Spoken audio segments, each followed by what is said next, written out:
Welcome to East Alabama Today, featuring topics, events, and interesting people from all over East Alabama.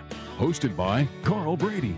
Now, let's get right to the show. Here's Carl Brady. Hello, everyone. Welcome into East Alabama Today. I'm Carl Brady. Thank you for being with us on today's program. It's a pleasure to have you here. And it is my pleasure to introduce you a very special musical guest on the program today. It's something you don't see and hear very often, but we have Marie Barnes with us today, and she's going to be playing the harp. And I'll introduce her now and let her play a song for us. Ladies and gentlemen, Marie Barnes from Gadsden.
Very nice there from Marie Barnes, and Marie is going to join us here on the set in just a second as she makes her way over. Marie, very nice. Thank you. I could just sit here and kind of just relax, and you just kind of get lost in the music there. Wonderful. Thank you. Well, Marie, thank you so much for being on the program with us. Thank you for asking. And bringing out your beautiful harp. I know most people we've talked off the air don't often get to see someone actually play the harp. We hear it on all kinds of recordings when we're listening to recordings, but how did you decide that the harp was an instrument that you were interested in? I think, Carl, that God actually chose me as a young girl, and you know, you pray for things and you expect immediate results, and it was lots of years before God allowed this instrument to come into my life. This is my 25th year to be playing the harp. Really? So I didn't learn it as a child. It was a childhood dream, but I actually took lessons in LaGrange, Georgia, and I would leave home about 4 o'clock in the morning to drive over and take my lessons, and would do that about every 3 to 4 weeks. And it's just been a labor of love and a lot of practice, and we just enjoy, you know, what God has allowed us to do with this instrument.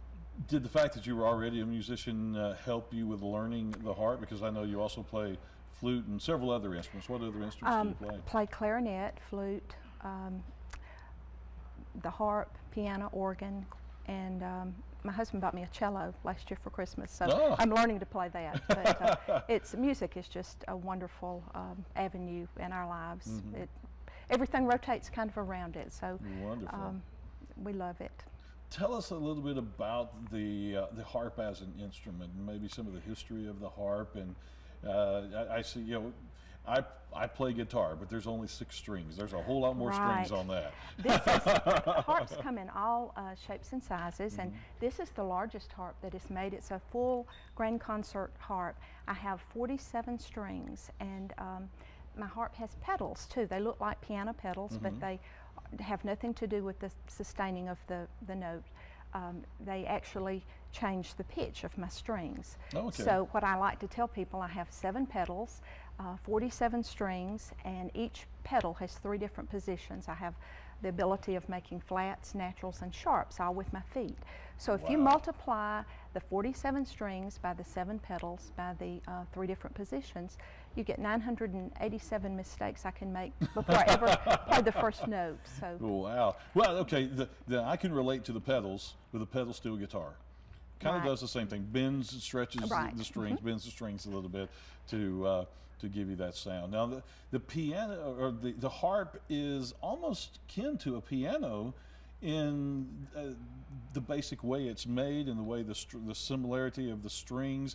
Whereas a piano uses a hammer to hit the strings, you use your fingers to pluck the strings. That's right. It's kind of unique because it's a stringed instrument, but it's also a little bit of percussion, you know, as well. But it has the same harmonic curve. If you'll, see the shape of it, it's built the same. If you raise the lid of a grand piano, you would see the same kind of shape inside. So built on the same harmonic curve. Now, you've been playing for 25 years. What is your favorite part about playing? Oh, I just love to sit down and play things I hear. Just and I love going out and meeting the people. Believe it or not, I wasn't very much of a talker before this instrument came into my life. I'm very much a little shy Susie, but this instrument is like a magnet, and it draws people, and it allows me to share with them how just a little bit of the goodness God has given to me. And it is the instrument of choice in heaven, by the way, so you need to learn as much about it down here as you can, because we're hopefully all going to be playing one of these days. Right. Now, do you play strictly religious music, or do you just do whatever is necessary for the moment? Right. We play all kinds of, I play all kinds of music, whatever lends itself to the occasion. I do weddings, and of course a lot of weddings are classical. This time of year, a lot of Christmas parties and cantatas and things, and I love playing a lot of contemporary music, things like from Phantom and Wind Beneath My Wings, and that kind of music. A lot of from Phantom. Oh, I love Phantom. You'll have to play something from Phantom before you, not necessarily on camera, since you've already planned out what you're going to do. No, but you have to play something from Phantom for me. I'm a huge fan of the opera fan. Well, good. Listen, plans are made to be broken, so that doesn't bother me. Well, that's wonderful. You have a CD out as well that's called To Thine Be the Glory. And tell us about the process of putting the CD together. Having been a musician myself, these things don't come easily sometimes. This one came very hard because I pushed and shoved and didn't want to do it, and my husband is the main reason behind this. And we wanted to give, most places where I go to play, they ask if I have, a CD or music they can take home. And we wanted to do hymns first because a lot of people like that as background music. Right. So there are 14 songs on the CD, and I incorporated other instrumentation with the harp. Each song is different. Some of the songs have a cello, some have strings, flute, grand piano, and there's an oboe. Some of them have all of the above, some have just flute and harp and grand piano and all. But I actually did all the tracks for all the other instruments as well. So it's was a wonderful labor of love, but it was a labor. It was wonderful, and I'm very proud of it. And it's called To Thine Be the Glory because never do I want to put myself on a pedestal. I'm nothing. I know without Him. So everything is dedicated to my Heavenly Father, and that's what I want to come across when I play. That it is for His glory that I play.